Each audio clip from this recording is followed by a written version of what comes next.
Standing at the podium in front of 800 people, wearing my sister's cap and gown, I knew this was the moment everything would unravel. The microphone amplified every breath as I stared out at the sea of faces in Westfield Community Center. Parents held up phones to record what they thought would be Emma Rodriguez's valedictorian speech. My parents sat in the third row, my mother dabbing tears of pride with a tissue, my father's chest puffed out like he might burst from joy. They had no idea they were looking at Sofia, not Emma. They had no idea Emma hadn't been to school in 8 months. Before we jump back in, tell us where you're tuning in from, and if this story touches you, make sure you're subscribed, because tomorrow, I've saved something extra special for you. The Rodriguez twins. That's what everyone called us, though we couldn't have been more different if we'd tried. Emma was everything I wasn't, while she maintained a perfect 4.0 GPA. I struggled to keep my head above water with C's and D's. She was student body president, debate team captain, and had early admission to Stanford University. I was the twin. Who got detention for skipping chemistry class and whose? Guidance counselor suggested community college might be more realistic for someone with my academic record. People always said we looked identical, but that was only on the surface. Sure, we shared the same dark brown hair that fell in waves past our shoulders, the same hazel eyes that changed from green to gold depending on the light, and the same petite frame that came from our mother's side. Oh, my dear. But Emma carried herself with confidence that radiated from every step she took down the hallways of Westfield High School. When she walked, people noticed. They moved aside to let her pass, called out greetings, asked for help with homework or advice about college applications. Emma had this way of making everyone feel like they mattered, like their problems were worth her time. I was invisible. By comparison, not in the way that sounds dramatic or romantic, but in the practical way that teachers forgot to call on me. Classmates looked right through me in the hallways, and even our parents seemed to pause for a split second when they called my name, as if they had to remind themselves which twin they were addressing. Emma was the daughter who would make something of herself, who would justify all the sacrifices our parents had made when they immigrated from Mexico before we were born. I was the backup plan, the insurance policy, the twin who existed to make Emma look even more exceptional by comparison. Our parents worked themselves to exhaustion to give us opportunities they never had.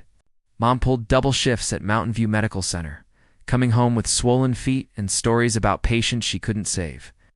Dad left before dawn for construction sites around Connecticut, his hands permanently stained with concrete dust and his back aching from years of manual labor.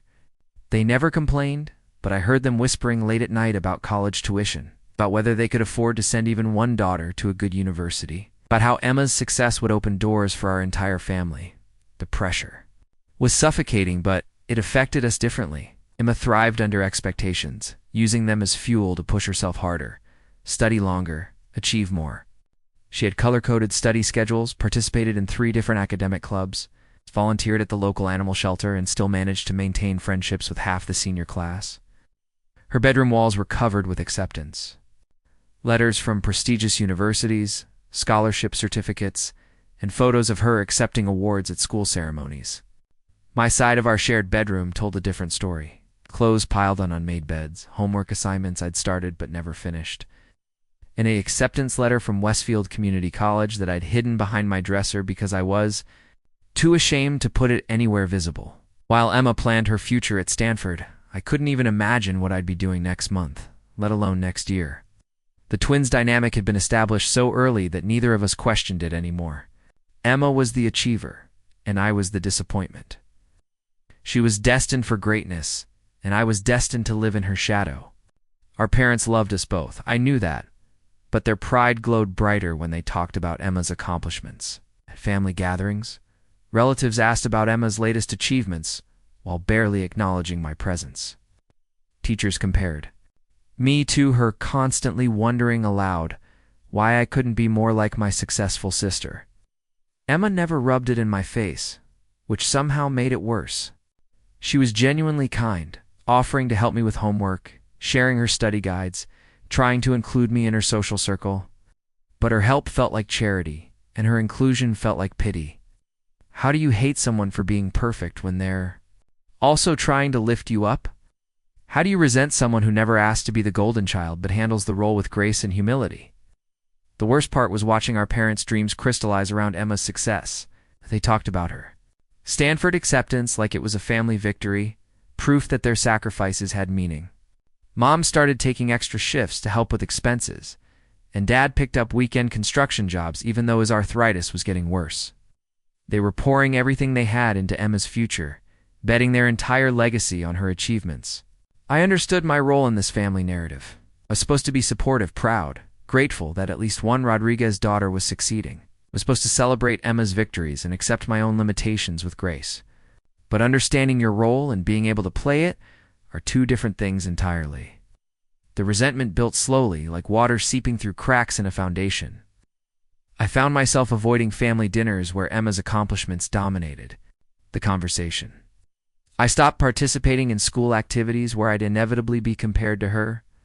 I withdrew into myself, spending hours alone in our shared bedroom while Emma was at debate practice or student council meetings or one of the dozen other commitments that filled her perfectly organized schedule. Emma noticed my withdrawal, of course. She was too perceptive and too caring to miss the growing distance between us. She tried to bridge the gap with small gestures, bringing me coffee during late-night study sessions, defending me when classmates made jokes about the academic gap between the Rodriguez twins, including me in conversations with her friends even when I clearly didn't belong. But her kindness only made me feel smaller. Every gesture of inclusion reminded me that I needed her help to be relevant. Every act of sisterly love highlighted how little I had to offer in return. I was the project, the charity case, the twin who existed to make Emma feel good about herself. For being generous to her less fortunate sister, Ryan Mitchell, Emma's boyfriend since sophomore year, epitomized everything I couldn't compete with. He was valedictorian material himself, destined for Harvard with plans to study pre-med. When he looked at Emma, his eyes lit up with genuine admiration and pride. They were the golden couple, the pair everyone expected to maintain their high school romance through college and beyond. Ryan treated me politely the way you treat your girlfriend's slightly embarrassing relative. But I could see him wondering how two people with identical DNA could turn out so differently. Jessica Chen, Emma's best friend and student council vice president, was equally perfect. She had early admission to Yale and spent her free time organizing charity drives and academic competitions. When Emma brought me around their friend group, Jessica smiled and made conversation, but her discomfort was obvious. I was the reminder that even perfect people like Emma had flaws in their lives, problems they couldn't solve with planning and hard work. The social hierarchy at Westfield High School was clearly defined, and Emma belonged at the top. She moved through the hallways like she owned them, stopping to chat with teachers, encouraging underclassmen, mediating drama between friends. People gravitated toward her because she had something they wanted: confidence, success, the promise of a bright future. She was proof that hard work and determination could overcome any obstacle. I existed on the periphery of her world, acknowledged but not included, tolerated but not welcomed. Madison Parker, one of the popular girls who orbited around Emma's social circle, made her feelings about me clear through subtle comments and pointed exclusions. She never said anything overtly cruel, but her message was unmistakable. I didn't belong in their world of achievement and ambition. Tyler Brooks, class president and Emma's main academic rival, represented the competitive pressure that drove Emma to excellence. They pushed each other to higher standards, challenging each other for the top rankings, the best scholarship opportunities, the most prestigious college acceptances. Their rivalry was friendly but intense, built on mutual respect and shared ambition. Watching them compete made me realize how far removed I was from their world. While they debated the merits of different AP courses and compared SAT scores, I was struggling to pass basic requirements. While they planned their college careers and discussed their future goals, I couldn't even imagine myself succeeding at anything meaningful. The guidance counselors had given up on me by junior year, Dr. Amanda Foster, who spent hours helping Emma refine her college applications, scheduled perfunctory meetings with me where she suggested practical programs at local community colleges. She meant well, but her advice felt like a death sentence. While Emma prepared for Stanford, I was being encouraged to consider associate degrees in administrative assistance or basic nursing programs. The message was clear from every adult in my life: lower your expectations, accept your limitations. Be grateful for whatever opportunities you can manage to secure. Emma was destined for greatness, and I was destined for mediocrity. The sooner I accepted that reality, the easier my life would become. But acceptance felt like giving up, and giving up felt like betraying every dream I'd ever had. Even if I couldn't articulate what I wanted from life, I knew it was more than what everyone expected me to settle for. Somewhere deep inside, beneath all the disappointment and self-doubt, I still believed I was capable of something extraordinary. I just didn't know what that something was, or how to find it. Emma's success became both inspiration and torture. Every achievement reminded me of my own failures, but it also proved that Rodriguez's daughters were capable of excellence. If Emma could succeed despite our family's financial struggles and our parents' limited education, then maybe I could too. But every day that passed without progress felt like further proof that I was the exception, the twin who inherited none of the gifts that made Emma special. The weight of these expectations and comparisons pressed down on me constantly. I woke up every morning knowing I would disappoint someone: my parents, my teachers, myself. I went to bed every night reviewing the day's failures and promising to do better tomorrow. But tomorrow always brought the same struggles, the same comparisons, the same reminders that I wasn't enough. Living in Emma's shadow wasn't just about academic achievement or social status. It was about fundamental questions of worth and identity. Who was I if not Emma's lesser twin? What was my purpose if not to make her look better by comparison?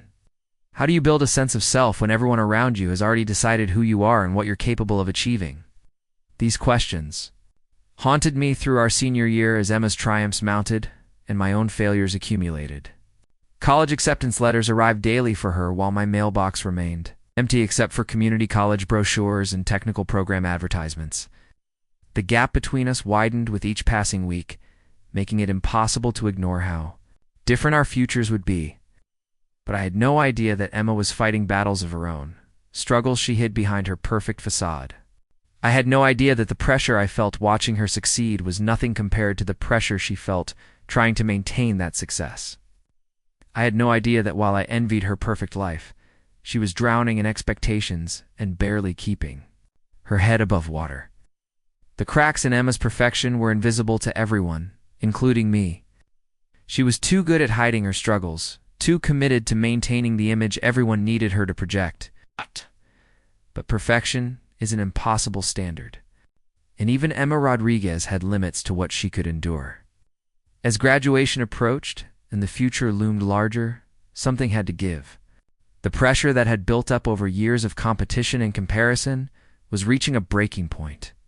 Neither of us could have predicted how dramatically our lives were about to change, or how the roles we'd played for 18 years were about to be shattered forever. Preparing and narrating this story took us a lot of time. So if you are enjoying it, subscribe to our channel. It means a lot to us. Now back to the story. The first sign something was wrong came on a Tuesday night in October. I was struggling through calculus homework at our shared desk when Emma walked into our bedroom and sat down on her perfectly made bed without saying a word. This was unusual, because Emma always announced her presence with updates about her day, questions about my assignments, or offers to help with whatever I was working on. I glanced over at her and noticed she was still wearing her debate team blazer. But it was wrinkled, and one of the buttons was missing. Emma's clothes were never wrinkled, and she would have noticed a missing button immediately and fixed it. Her usually pristine hair was pulled back in a messy ponytail with strands falling around her face, and her makeup was smudged like she'd been crying. "How was practice?" I asked, more out of curiosity about her disheveled appearance than genuine interest in her debate team activities. Emma stared at the wall for a long moment before responding. "We're preparing for the state championship. Coach Davis thinks we have a real shot at winning this year." Her voice sounded flat, mechanical, like she was reciting lines she'd memorized, rather than sharing genuine excitement about something she loved. I waited for her to elaborate, to launch into her usual detailed recap of practice highlights and strategy discussions, but she just sat there in silence. Emma never sat in silence. She was always moving, always planning, always 3 steps ahead of whatever conversation we were having. "Are you okay?" I asked, setting down my pencil and turning to face her fully. "I'm fine," she said quickly, too quickly, just tired. "It's been a long day." She started pulling items from her backpack with mechanical precision, arranging her homework assignments in order of priority, checking her color-coded planner, going through the motions of her evening routine. But something was off about her movements, like she was forcing herself to perform normalcy rather than actually feeling it. Over the following weeks, I started noticing more cracks in Emma's perfect facade. She would zone out during family dinners, giving vague responses to our parents' questions about her college preparations. She started staying up later and later, claiming she had extra studying to do. But I could hear her pacing around our room instead of reading. Her usually immaculate side of the bedroom became cluttered with uncharacteristic piles of papers and books. The signs were subtle enough that our parents didn't notice. Or maybe they were too invested in believing Emma was invincible to acknowledge that something might be wrong. Mom continued bragging to her coworkers about Emma's achievements, and Dad kept talking about how proud he was to have a daughter going to Stanford. Their faith in Emma's perfection was so complete that they couldn't see the stress fractures beginning to show. But I lived with Emma. I shared a room with her, 8 meals across from her, rode to school with her every morning. I could see the exhaustion in her eyes when she thought no one was looking, the way her hands trembled slightly when she thought about her college applications, the way she checked her phone obsessively for emails from admissions officers and scholarship committees. The pressure that I had envied from a distance was consuming her from the inside. Every achievement raised the bar higher. Every success created new expectations to meet or exceed. Emma had built her entire identity around being perfect, and maintaining that perfection was becoming impossible. Started having panic attacks in November, though she tried to hide them from everyone. I would wake up in the middle of the night to hear her breathing rapidly, hyperventilating quietly into her pillow.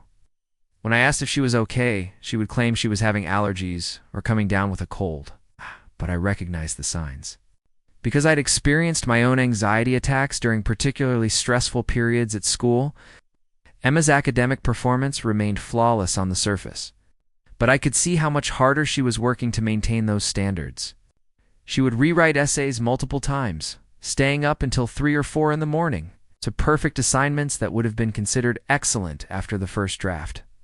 She attended every possible extracurricular activity, volunteered for additional responsibilities, and took on leadership roles in organizations she barely had time to participate in meaningfully. The Stanford acceptance that should have been the culmination of her dreams became another source of stress. Instead of celebrating, Emma became obsessed with proving she deserved the opportunity. She worried constantly that the admissions committee had made a mistake, that her high school achievements weren't good enough for college-level work, that she would embarrass herself and our family by failing to meet Stanford's standards. Ryan started noticing the changes too, though he interpreted them differently than I did. He attributed Emma's increased intensity to senioritis and college excitement, encouraging her to relax and enjoy their final months of high school. His well-meaning advice to take it easy only made Emma more anxious, because taking it easy felt like giving up, like risking everything she'd worked so hard to achieve. Jessica tried to help by organizing study groups and social activities, but Emma found it increasingly difficult to relate to her friends' concerns about prom themes and senior trip destinations.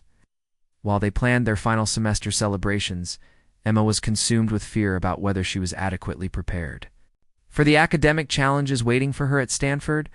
The breaking point came during the second week of December, right before winter break. Emma had been working on her valedictorian speech for weeks, writing and rewriting it obsessively. She wanted it to be perfect, to capture everything she'd learned during high school and inspire her classmates to pursue their own dreams with determination and courage. I found the crumpled drafts in our wastebasket every morning, each one apparently not good enough to meet Emma's impossible standards. Would write for hours, read the speech aloud to herself, then tear it up and start over. The process was driving her to the edge of exhaustion, but she couldn't stop herself from trying to achieve the perfection that had always come naturally to her before. That Tuesday night, Emma sat at our desk until nearly dawn, working on what must have been the 20th version of her speech. I pretended to sleep but watched her from across the room, noting the way her shoulders hunched with tension, the way she kept rubbing her temples like she had a constant headache, the way she periodically stopped writing to stare at the wall, with a blank expression. When our alarm went off the next morning, Emma was still sitting at the desk, but she wasn't writing anymore. She was just staring at a blank piece of paper, her pen suspended in midair, like she'd forgotten how to form letters. Her eyes were red and swollen, and her hair was tangled from running her fingers through it compulsively. "Emma," I said softly, not wanting to startle her. "We need to get ready for school." She didn't respond immediately, didn't seem to hear me. When I touched her shoulder gently, she flinched and looked at me with confusion, like she wasn't sure where she was or how much time had passed. "I can't," she whispered, her voice barely audible. "I can't do this anymore, Sofia. I can't be perfect. I can't keep pretending that I have everything figured out when I'm falling apart inside," was the first time Emma had ever admitted to. Struggling with anything, the first crack in the facade she'd maintained so carefully for so many years. Looking at her sitting there, vulnerable and exhausted, I realized that the sister I'd envied and resented was human after all. The perfection I'd coveted was actually a prison she'd built around herself, and it was slowly destroying her. "You don't have to be perfect," I told her, meaning it more than I'd ever meant anything in my life. "You're already enough, Emma. You've always been enough." But Emma shook her head, tears streaming down her face. "You don't understand, Sofia. Everyone is counting on me. Mom and Dad have sacrificed everything for my education. The family's entire future depends on my success. If I fail, if I can't live up to expectations, then all of their work was for nothing." I wanted to argue with her, to point out that our parents loved us both regardless of our achievements. But I understood the weight she was carrying because I'd felt its absence my entire life. The expectations that crushed Emma were the same. Expectations I'd never been trusted to bear. She was drowning in the same pressure I'd been excluded from experiencing. That morning Emma didn't go to school. She called in sick, which was unprecedented because Emma had never missed a day of school in her entire academic career. She spent the day in bed claiming she had the flu, but I knew she was having some kind of emotional breakdown. Our parents were concerned, but not alarmed. Emma was entitled to one sick day after years of perfect attendance, and they assumed she would bounce back quickly like she always did. Mom brought her soup and Dad offered to pick up any homework assignments she might have missed, but they didn't recognize the depth of Emma's crisis. Over the following days, Emma's condition worsened rather than improved. She would start getting ready for school but then sit on her bed, fully dressed, unable to make herself walk out the door. She stopped responding to texts from Ryan and Jessica, stopped checking her email for college-related updates, stopped working on the extracurricular projects that usually consumed her free time. I found myself in the strange position of covering for Emma, making excuses for her absence to teachers and friends, helping her maintain the illusion that everything was normal. It was ironic that I, the twin who had never been responsible for anything important, was suddenly responsible for protecting Emma's reputation and preventing her carefully constructed world from collapsing. The role reversal was disorienting, but also oddly empowering. For the first time in my life, Emma needed me more than I needed her. I was the one with solutions, the one capable of handling problems, one who could navigate challenging situations with creativity and resourcefulness. When Mrs. Wells asked about Emma's continued absence from English class, I explained that she was dealing with a family emergency. When Ryan called looking for her, I said she was visiting colleges and would call him back when she returned. When Jessica stopped by the house, I told her Emma was at a Stanford preview weekend that had been arranged at the last minute. The lies came easily, because I'd spent so many years feeling invisible that I understood how to move through the world without attracting unwanted attention. While Emma had always been watched and scrutinized, I had learned to be overlooked, which made me surprisingly good at deception and misdirection. But Emma's breakdown was too severe to hide indefinitely. She was barely eating, barely sleeping, and showing no signs of recovery. The confident, ambitious girl who had dominated, Every aspect of high school life was gone, replaced by someone who couldn't handle the simplest daily tasks without becoming overwhelmed. One evening in late December, while our parents were both working late shifts, Emma had what I can only describe as a complete psychotic break. She started hyperventilating and couldn't calm down, convinced that Stanford was going to rescind her acceptance because she hadn't responded to their emails quickly enough.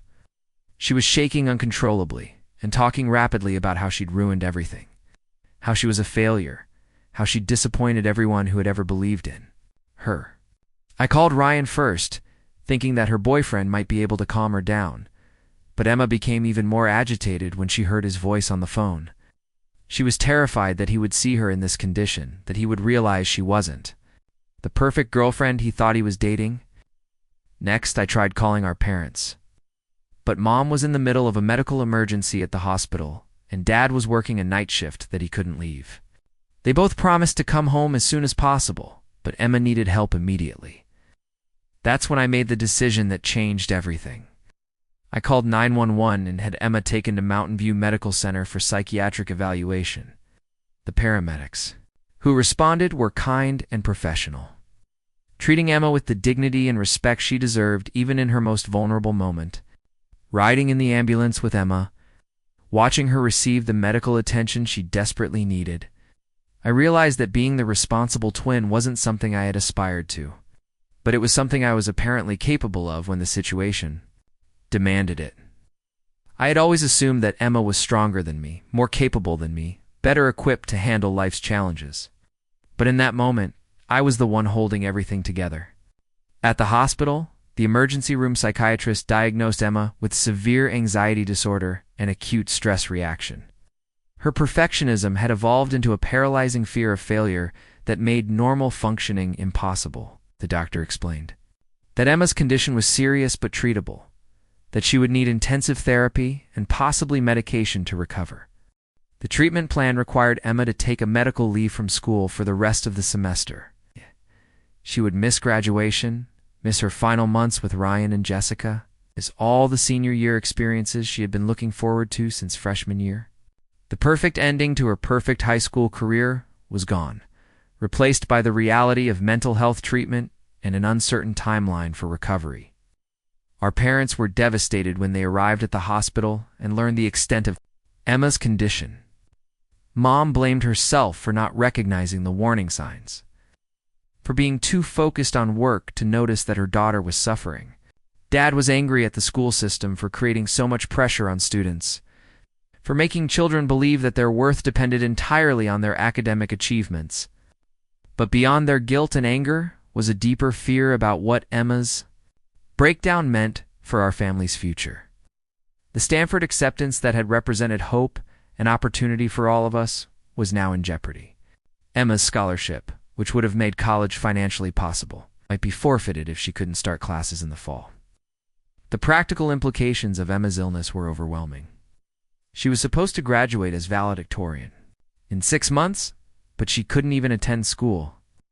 She was supposed to give a speech inspiring her classmates to pursue their dreams, but she couldn't speak about her own future without having a panic attack.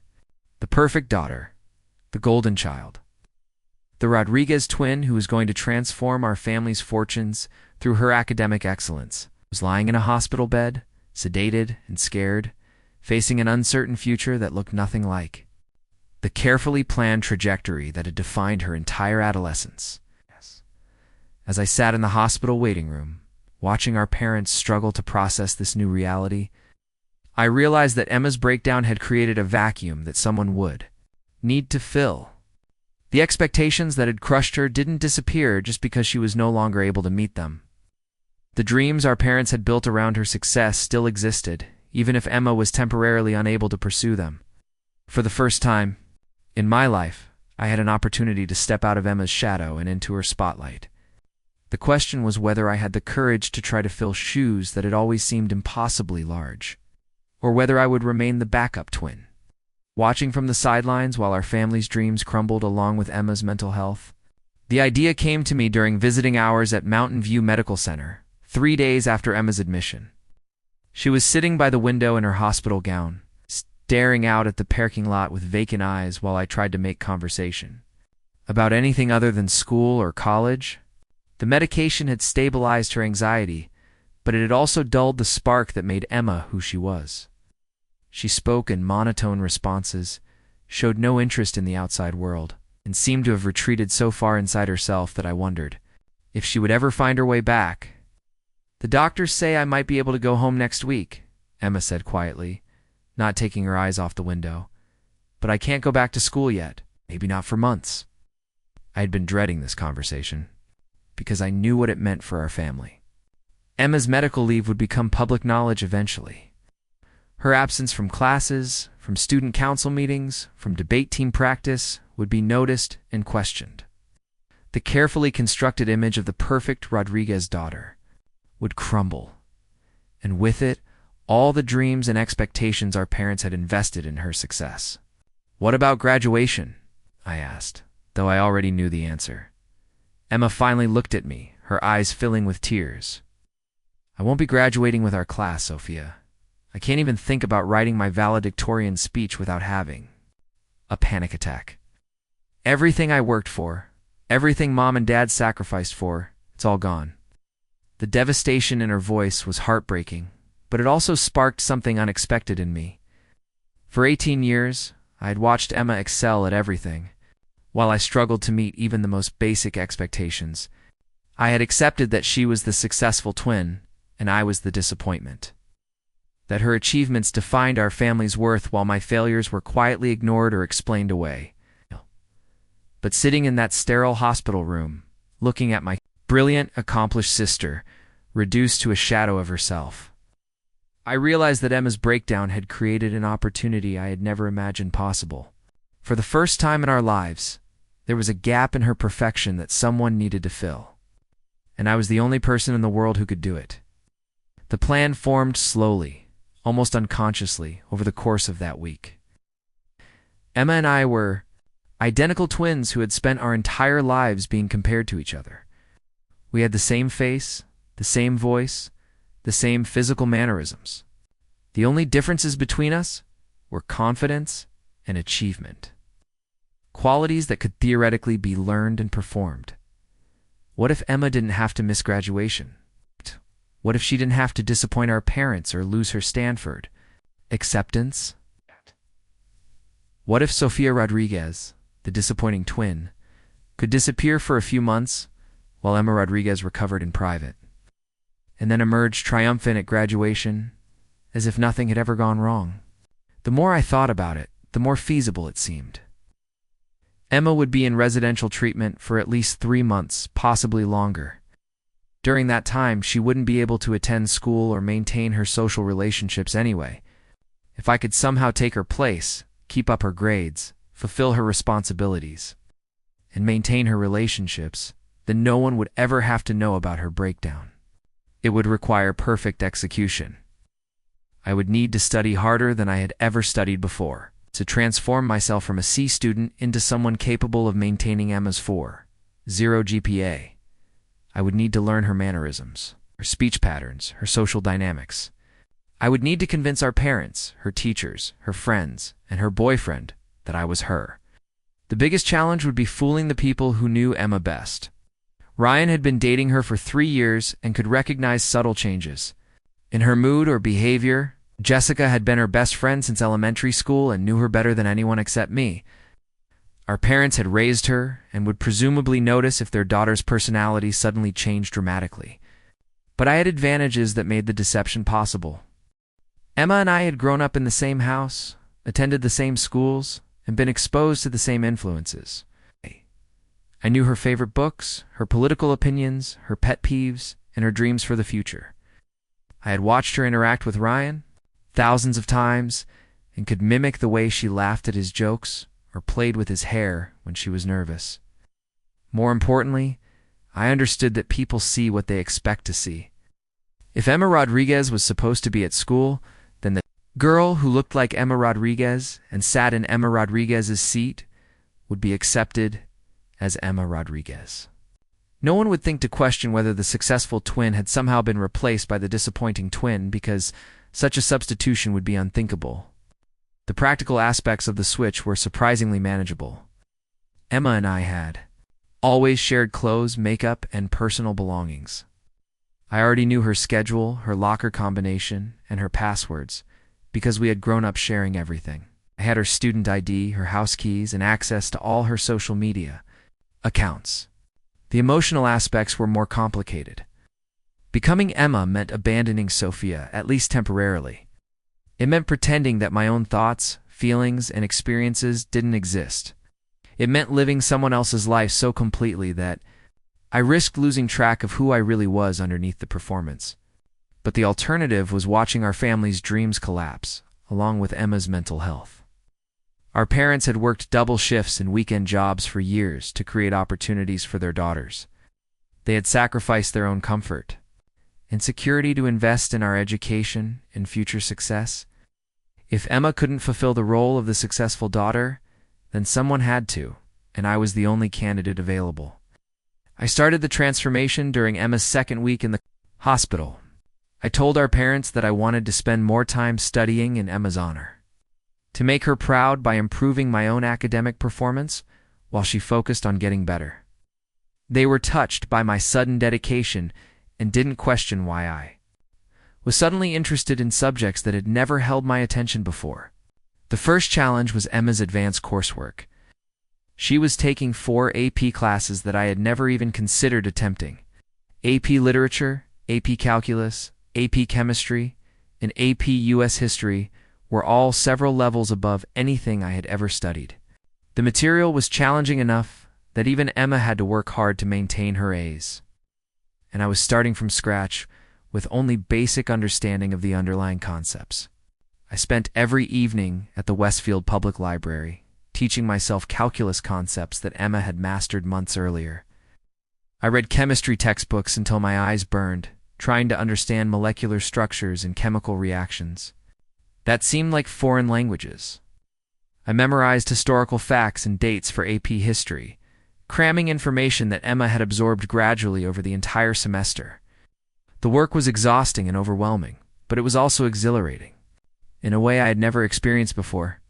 For the first time in my academic career, I was challenged by material that required genuine intellectual effort. Instead of skating by with minimal effort and mediocre grades, I was pushing myself to understand complex ideas and solve difficult problems. More surprisingly, I discovered that I was actually capable of academic excellence when I applied myself fully. The intelligence that everyone assumed Emma had inherited exclusively was apparently available to both Rodriguez twins.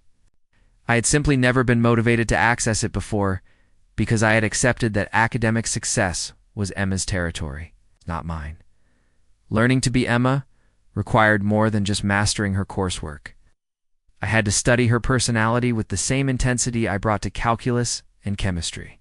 I spent hours watching videos on her phone, analyzing the way she spoke and moved and interacted with other people. I practiced her laugh, her facial expressions, and her gestures until they became automatic. Emma had a way of tilting her head slightly when she was listening to someone speak, a habit of playing with her hair when she was nervous, and a particular smile she used when she wanted to encourage someone who was struggling. These were subtle mannerisms that I had observed for years, but never consciously mimicked. I practiced them deliberately, training myself to embody Emma's physical presence as well as her intellectual capabilities. The social aspects of being Emma were perhaps the most challenging because they required real-time performance with no opportunity for revision or correction. When Ryan called to check on Emma's recovery, I had to sound like someone he had been dating for 3 years. Jessica texted about college applications and senior year plans. I had to respond with Emma's voice and perspective. I started slowly, claiming that Emma was still feeling weak and couldn't talk for long periods. This gave me an excuse to keep conversations brief while I built confidence in my ability to maintain the deception. I practiced Emma's phone voice, her texting style, and her social media presence until they felt natural rather than performed. The most difficult part was convincing our parents that their recovering daughter was also their academically successful daughter. They visited Emma at the hospital regularly and could see that she was improving but still fragile. Meanwhile, They needed to believe that she was somehow also maintaining her perfect grades and fulfilling her responsibilities at school. I solved this problem by compartmentalizing the deception. At home, I was Sofia, the daughter who was stepping up to help while Emma recovered. At school, I was Emma, maintaining her academic and social obligations. The key was never allowing these two identities to overlap in front of people who knew both twins. When Mom asked about my sudden academic improvement, I explained that Emma's illness had motivated me to take school more seriously. When she commented that I seemed different lately, more confident and focused, I said that seeing Emma struggle had made me realize how much I had been taking for granted. These explanations satisfied her because they made emotional sense and confirmed her hope that Emma's crisis might have positive effects on the entire family. Dad was easier to convince, because he was naturally less observant about emotional subtleties and more focused on practical outcomes. When I brought home A's on tests that Sofia Rodriguez had never been capable of passing, he was proud and encouraging without questioning the dramatic transformation. He attributed my success to maturity and determination, never suspecting that his disappointing daughter had somehow become capable of excellence overnight. The first real test of my MA performance came when I had to attend a student council meeting. Emma was the president, and her absence had already been noticed and questioned. I couldn't avoid the responsibility indefinitely without arousing suspicion about the seriousness of her illness. I prepared for the meeting like it was a final exam, studying the agenda, reviewing previous meeting minutes, and researching the issues that would be discussed. I practiced Emma's leadership style, her way of facilitating discussions and building consensus among competing viewpoints. I watched videos of her previous speeches and presentations, analyzing her rhythm and tone until I could replicate them convincingly. The meeting went better than I had dared to hope. Emma's position as president gave me natural authority that prevented too much scrutiny of my performance. When I made decisions or offered opinions, the other students accepted them as Emma's judgment. Even when they might have questioned similar statements from Sofia, the role itself provided protection for the deception, because Emma Rodriguez was expected to be confident and knowledgeable, so confidence and knowledge were what people saw. Tyler Brooks, Emma's main academic rival, seemed slightly surprised by some of my comments during the meeting, but he attributed any differences to the stress of college applications and senior year pressures. Jessica noticed that I seemed less talkative than usual, but she explained it away as concern about Emma's health, and the pressure of maintaining perfect grades while worrying about her sister. The most challenging moment came when Ryan appeared after the meeting to walk me to my car. He immediately tried to hold my hand and lean in for a kiss, intimate gestures that I had watched him share with Emma, but had never experienced myself. I had to quickly improvise reasons to maintain distance, claiming that I was still feeling weak and didn't want to risk getting him sick. Ryan accepted my excuses, but I could see confusion in his eyes. The girl he was dating looked like Emma, and sounded like Emma, but something indefinable was different. I realized that maintaining the deception with someone who knew Emma intimately would require more than just studying her mannerisms and opinions. I would need to somehow capture the emotional connection they shared, the chemistry and compatibility that made their relationship work. Over the following weeks, I refined my Emma performance through trial and error. I learned to anticipate the questions she would be asked and prepare responses that matched her personality and perspective. Discovered which aspects of her identity were most important to maintain, and which details could be adjusted without arousing suspicion. The academic challenges gradually became more manageable as I developed study strategies that worked for my learning style. I couldn't absorb information as quickly as Emma, but I could work longer hours and approach problems from different angles. My grades improved steadily as I became more comfortable with advanced coursework and more confident in my intellectual abilities. The social performance became more natural as I spent more time embodying Emma's personality. I started thinking like her, reacting like her, and making decisions based on her values and priorities rather than my own. The line between performance and reality began to blur as Sofia's identity receded and Emma's identity took over more completely. But the most unexpected development was how much I enjoyed being Emma. For the first time in my life, I experienced what it felt like to be respected, admired, and valued for my contributions. Teachers listened to my opinions, classmates sought my advice, and adults treated me like someone whose future mattered. The confidence that had always seemed like Emma's exclusive territory became mine as well, transforming how I moved through the world and how others responded to me. I had expected the deception to be a temporary sacrifice, a way to protect our family's dreams until Emma recovered enough to reclaim her life. But as weeks turned into months and my performance became more sophisticated and convincing, I began to wonder whether I wanted to give up being Emma Rodriguez when the time came to return to being Sofia Rodriguez. The disappointing twin had discovered that she was capable of excellence after all. The question was whether Emma's recovery would force me to abandon this newfound success and return to the shadows where I'd spent the first 18 years of my life, or whether there was a way to maintain what I had built while still honoring the sister whose identity I had borrowed to create it. The moment I stepped up to that microphone, I knew I couldn't deliver Emma's carefully written speech. 8 months of living as my twin sister had taught me something neither of us expected, that Sofia Rodriguez was capable of everything Emma Rodriguez could achieve. And maybe more. "Good evening, everyone," I began, my voice cutting through the expectant silence. "Before I give this speech, there's something you all need to know. I'm not Emma Rodriguez. I'm Sofia Rodriguez, her twin sister. Emma has been recovering from a mental health crisis for the past 8 months, and I've been attending school in her place." The auditorium erupted. Gasps echoed from every corner as 800 people tried to process what I'd just revealed. My parents sat frozen in shock, their proud smiles replaced by expressions of complete bewilderment. Ryan's face went pale as he realized his girlfriend of senior year had actually been me. Jessica looked like she might be sick. "The girl you thought was Emma Rodriguez, the one who maintained her perfect grades, led student council meetings, and kept her Stanford acceptance. That was me. Sofia Rodriguez, the disappointing twin, proving that we're only as limited as the expectations others place on us." Principal Morrison rushed toward the stage, clearly panicking about how to handle this unprecedented situation. But I wasn't finished. "Emma is here tonight, healthy and whole, ready to reclaim her life. But I wanted you to know that both Rodriguez twins are capable of excellence when given the chance to prove it." The revelation sent shockwaves through our small Connecticut community that lasted long after graduation night ended. Up next, you've got 2 more standout stories right on your screen. If this one hit the mark, you won't want to pass these up. Just click and check them out.